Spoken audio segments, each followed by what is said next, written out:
یہ ٹھیک رہے. اب उसने जो बात की, उसने कहा इंडिया जो है वो emerge करेगा ग्लोबल साउथ में एज ए लीडर.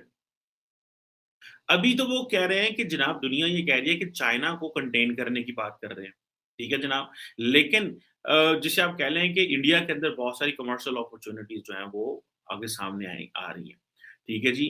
और इंडिया मिलिटरीली भी स्ट्रांग हो रहा है, इंडिया मुल्क भी बड़ा है, मैन पावर भी बड़ी है, सो इंडिया जो है वो स्ट्रांग कंट्री के तौर पे आता है. लेकिन जारी बात है कि प्राइम मिनिस्टर मोदी इस वक्त तक रहते हैं कि नहीं रहते, अगले 10 साल में 5 साल में कितना रहते हैं. लेकिन मुझे ऐसे लगता है कि 2024 में दोबारा प्राइम मिनिस्टर मोदी वजीर आजम के तौर पे आ सकता है. और अगर 2024 में दोबारा वजीर आजम मोदी आते हैं तो समझे कि पाकिस्तान के और इंडिया के ताल्लुकात 2030 तक बिल्कुल फ्रीजिंग पॉइंट में. ये मैं आपको बड़ी अहम बात बता रहा हूँ दोस्तों. पाकिस्तान के और इंडिया के ताल्लुकात 2030 तक बिल्कुल फ्रीजिंग पॉइंट में मैं समझता हूँ. मैं नहीं समझता इसमें कोई बेहतरी आएगी, ठीक है जी. अब देखिए कि जो इंडियन इकोनॉमी में आ जाए अगर आप, तो इंडियन इकोनॉमी जो है वो तकरीबन उसका वो कह रहे हैं, मैं पढ़ रहा था कि 13% पे जो है वो चलेगी, ठीक है जी. और इंडियन इकोनॉमी के जो फोरकास्ट है वो कह रहे हैं कि मैं ब्लूमबर्ग देख रहा था, वो कह रहे थे कि जी हमारे पास फोरकास्ट ये है टू ग्रो मोर देन जैसे 7% से भी ज्यादा 7% पे रह के चलेगी. खैर एनी हाउ ये बड़े स्टैटिस्टिक्स हैं और बड़े पैमाने पे जारी बात है इंग्लैंड को एक मुश्किल तो आई है. और यूके की जारी बात है जीडीपी जो है उसको भी इसमें दचका लगेगा, इंडियन इकोनॉमी को बहुत ज्यादा होगा. ये इंडिया के लिए ओवरऑल एज कॉन्फिडेंस बहुत इंपॉर्टेंट है, ठीक है जी. अब आप देखें कि पाकिस्तान आईएमएफ से पैसा लेता है, इंडिया जो है वो आईएमएफ में पाकिस्तान के खिलाफ वोट देता है. तो आइंदा आने वाले दिनों में इंडिया जो है वो पाकिस्तान को कितना ज्यादा रोक सकता है, पाकिस्तान को कितना ज्यादा रोक सकता है, कितना ज्यादा पाकिस्तान के लिए मसले पैदा हो सकते हैं वहां पे, ये भी एक इम्पोर्टेंट क्वेश्चन है, ठीक है जी.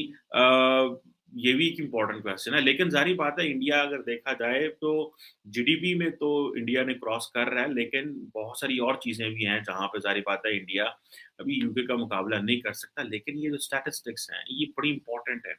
अब आप देखें कि इंडिया जो है वो जैसे ग्लोबल साउथ का एक पावर हाउस के तौर पे मर्ज कर रहा है.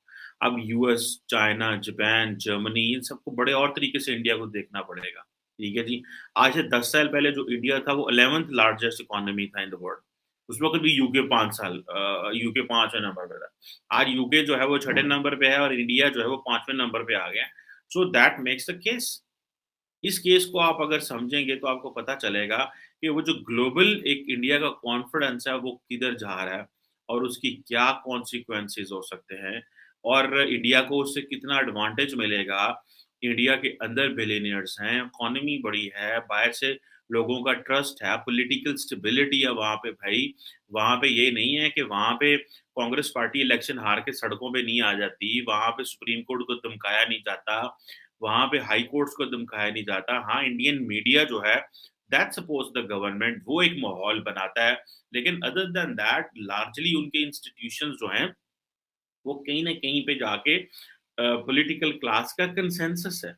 अगर इलेक्शंस के ऊपर कंसेंसस हो जाए, देखिए इंपॉर्टेंट चीज ये है, हमारे यहाँ तो इलेक्शन मैनेज होते हैं, इलेक्शन स्टेज होते हैं, पॉलिटिकल पार्टीज को उठाया जाता है, बिठाया जाता है, सुप्रीम कोर्ट से फारिग कराया जाता है, सुप्रीम कोर्ट के जरिए उनको अंदर लाया जाता है, लीडर्स को फारिग किया जाता है. तो जाहिर बात है वो सारे का सारा जो एक जो नेचुरल ऑर्गेनिक प्रोसेस होता है लीडरशिप को रखने का वो नहीं है. और फिर लीडर बनाए जाते हैं, यानी कि हम तो लीडर बनाते हैं. मतलब एक लीडर होता है जो 15 साल पहले लीडर नहीं होता और बाद में पता चलता है कि अब ये लीडर बन गया है. और जब वो प्रॉपर एक लीडर बन जाता है तो फिर कहते हैं इसको नीचे लेके आओ क्योंकि अब ये लीडर हमारी बातें नहीं सुनता. तो ये चीजें जो हैं हमारे यहाँ जो मुदाखलत है सियासत के अंदर, अदारों के अंदर, ये सारी बात है हमारी रुकावट है और हम इसको अब समझ नहीं पा रहे. और अब सिस्टम इतना फ्रेजाइल है कि अब अगर मैं मेरे जैसा बंदा ये समझता है कि अगर आप इसको यू कीप आप इसको अगर फ्री फॉल पे रख कर दें, ठीक है जी, आप इसको कहते हैं जी ऑटो पे लगा हुआ है तो सिस्टम कोलैप्स कर देगा. अब इतना फ्रेजाइल हो चुका हुआ है. अब अदालतें जो हैं वो डरती हैं इमरान खान से, मीडिया भी डरता है इमरान खान से, एस्टैब्लिशमेंट, ब्यूरोक्रेसी, हर कोई डरता है. आप भी इमेजिन कर सकते हैं कि वो किस तरह जो है ना वो चीजें जो है वो कर रहे हैं. और किस तरह से वो जो चीज़ें हैं वो हो रही हैं, कि हर रोज़ एक नया तमाशा मुल्क के अंदर होता है।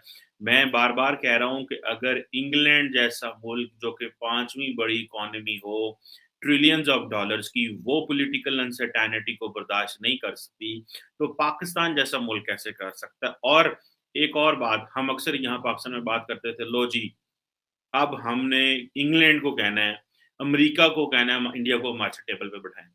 अब इंग्लैंड और अमेरिका की इतनी कैपेसिटी रह गई है कि वो इंडिया को कहें कि पाकिस्तान के साथ टेबल पे बैठे, सवाल ही पैदा नहीं होता। और जो मुझे थोड़ा बहुत समझ आती है वो ये है कि अब तो पाकिस्तान मिडल ईस्टर्न ममालिक को कहता है कि आप इंडिया को हमारे साथ हमें कोई कंसेशंस लेके दें, या हमारे साथ टेबल पे बैठें, या कोई बैक चैनल डिप्लोमेसी चले, या मिलिट्री सीबीएम्स हों। ये तो बैक चैनल पे चलता है, और ये एक वक़्त आएगा कि अभी तो इंडिया जो है वो मिडल ईस्टर्न ममालिक के करीब होना चाहता है, मुसलमान दुनिया के करीब होना चाहता है। ये नरेंद्र मोदी की सियासत है, पॉलिटिक्स है। वो क्यों करीब होना चाहता है? बिकॉज़ वो जो एक तासुर है कि जी ये हिंदू मुल्क है और ये मुसलमानों से दूर है, और ओआईसी जो है वो जिस तरह वो कश्मीर में बोलते हैं, तो वो सारी चीज़ों को ये तासुर ज़ाहिल करना चाहते हैं। और ये बड़ी ज़बरदस्त पॉलिटिक्स है उनकी।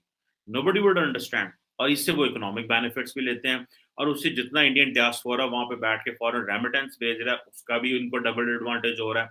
सो वो they are winning hearts and minds in Middle East. आप चले जाएँ मिडल ईस्ट में, कभी ट्रैवल करने का मौका मिले, you will find Indians, more Indians than Pakistanis there. हर आपको पाकिस्तानियों से ज़्यादा इंडियंस नज़र आएँगे वहाँ पे, और वो बड़े अच्छे से काम कर रहे हैं, and I have spoken to so many Pakistanis there. और उन्होंने कहा जितनी अच्छी जगहों पे जहाँ पे इंग्लिश स्पीकिंग है, जॉब्स हैं, इंडस्ट्री इंजीनियर्स हैं, सारे जो हैं वो इंडिया से लोग आए हुए हैं, मेहनत कर रहे हैं, काम कर रहे हैं, और ये सारी चीज़ें जो हैं, so this is something which is very, very, very important. So let's see आइंदा आने वाले दिनों में क्या होता है, और ये जो चीज़ें हैं, इसको हम देखते हैं कि ये कैसे चलती हैं और क्या होती हैं। But this is an important development that India is the 5th largest economy, and it crossed UK. Thank you very much.